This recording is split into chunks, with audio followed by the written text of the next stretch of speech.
I'm Aaron Baker from PhoneDog.com, and it's part 2 of the dogfight battle between the HTC One Mini and the Samsung Galaxy S4 Mini, the miniature versions of the flagship smartphones. Which one's going to come out on top? Let's find out in part 2 of the dogfight battle.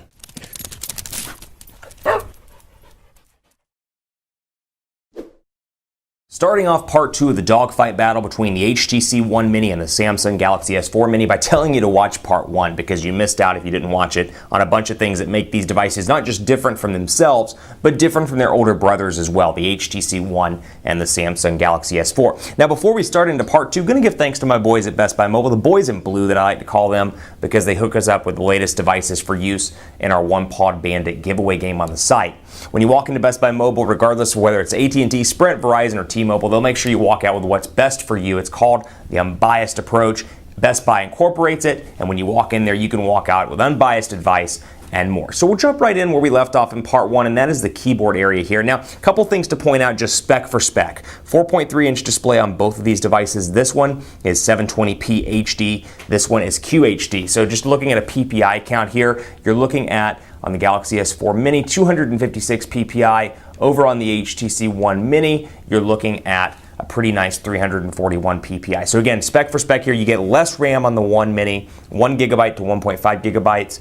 You get a smaller, or I should say, a clock speed that's slower on the processor, 1.4 gigahertz Snapdragon 400 CPU, 1.7 gigahertz, but you get that really nice HD display. And to me, when it comes to RAM, when it comes to processor, I'm all about it. I'm all about which one's faster. So even if this one's clocked slower, if it performs just as well as the Galaxy S4 Mini, I would say HTC One Mini. So far for me, this one performs admirably, performs just as good, if not better in a lot of situations, than the Galaxy S4 Mini, but we'll put the quadrant standard to the test a little bit later in part 2 of this dogfight battle. So we'll talk a little bit about the keyboards here and say the quick brown fox doesn't like beans in his chili because, like me and like where this office is, quick brown fox is a Texan, and we don't believe in putting beans in our chili. Just a PSA there. I know I'm going to get the comments. How do you not put beans in your chili? Actually, well, hopefully we'll keep the comments on the phones. But you know what? Let's talk about beans in the chili. I like talking about beans in the chili.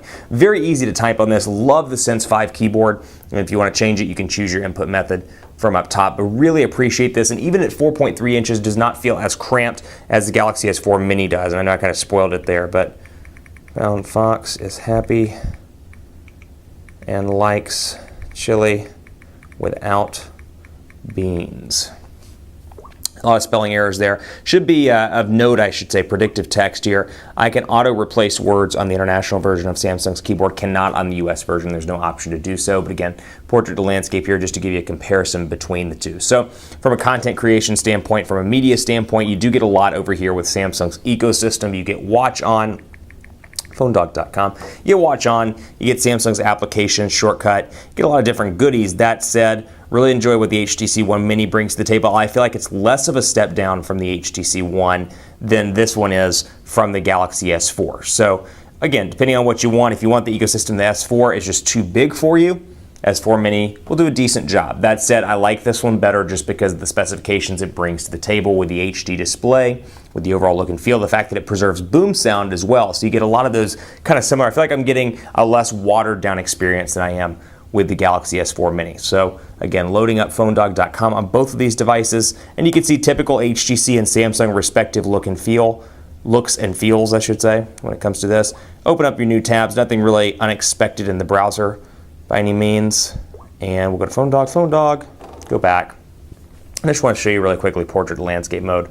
Again, very quick on both of those. So despite only having a Snapdragon 400 CPU, that processor performs pretty well, and I haven't had any real slowdowns on either one of these devices. So press and hold home to access Google Now. Over here, you still have your same configuration with back and home. No menu button down here, whereas you do get that over on the S4 Mini, much like the Galaxy S4. Menu, back, and then your home button down here, which is a physical home button. And so forgive me, like I said in part 1, I'm recovering from a cold, so I've got a little bit of a tickle in my throat. So I'm trying to fight the urge to cough right now and do quadrant standard. I'm not trying to fight the urge to do quadrant standard. That kind of came out after the cough comment. But let's go back here and do OK. We'll run the full benchmarks. Forgive me.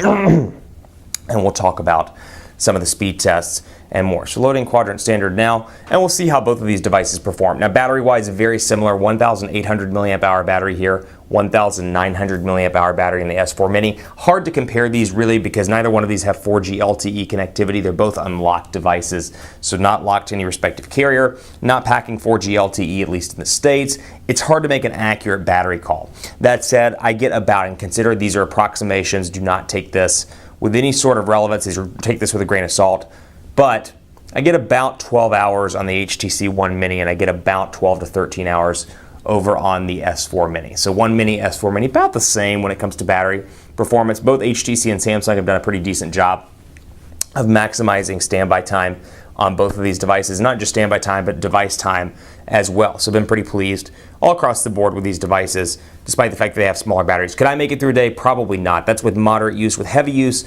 I use between the Galaxy S4 and the HTC One. Both of those struggle to make it through a full day with my use. I like them because they make it a little bit over, about, I'd say 15 to 16 hours, so they're right at that point where I can make it through a day and charge at night. These are not there just yet. So, for example, if you're carrying it on a business trip, you're going to run out of juice with these. You're probably not going to run out of juice with the One and the Galaxy S4 due to their larger batteries. So 6,374, 6,936.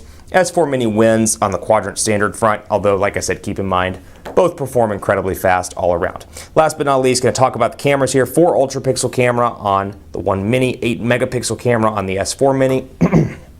And I'll just show you what they offer and what they don't offer in comparison to their older brothers. First of all, you cannot use the front-facing camera like you can on the Galaxy S4. You are restricted to just using the rear camera, and you do have some modes here: rich sound, sound and shot, best face, and more, though it should be pointed out that you don't get as many as you do on the Galaxy S4, but still. We'll go to, excuse me, auto here, for example. Take a quick picture of the HTC One. It's a decent camera. Compare this roughly to the Galaxy S3. Over here, 4 ultra pixel camera. Love this camera. On the camera department, the HTC One Mini wins. I'll bring over the Xperia Z, or Xperia Z, as the Canadians say. And you can see really a nice clean image all around here. Love this camera. Yeah, you don't get the optical image stabilization, but what you do get over here that really is a nice value add for a mini device, or a device that's kind of marked as a lower device than its cousin or than its brother, you do get the HTC Zoe capabilities over here as well. So for the smaller device, still get HTC Zoe, you still get the blink feed capabilities, so you're still getting more of a full experience as far as I'm concerned than you do on the S4 Mini side. So blink feed here, and then jumping right back into the gallery, I'll show you a Zoe that I took the other day. And here it is.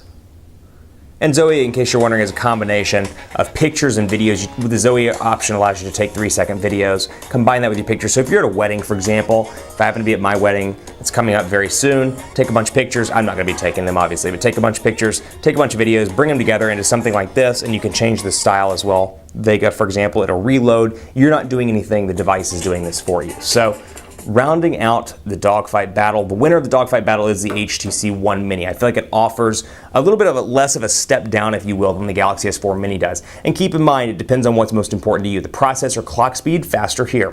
More RAM over here, a little bit bigger battery over here. What you get over here, HD display, you get a performance that's really nice all around, considering the fact of how much lower it was clock speed wise. Both of these were very close in quadrant standard. The real win for me, metal build quality preserved over here. Still get the same 4 ultra pixel camera, and you get the abilities to do HTC Zoe on the cheaper version of the device. You missed out on Air View over here. I feel like this is less of a step down than the Galaxy S4 Mini. Keep it locked on the site for more. I'm on Twitter at PhoneDog_Aaron, Facebook, facebook.com/HiAaronBaker. Let me know what you think, and as always, I'll see you next time.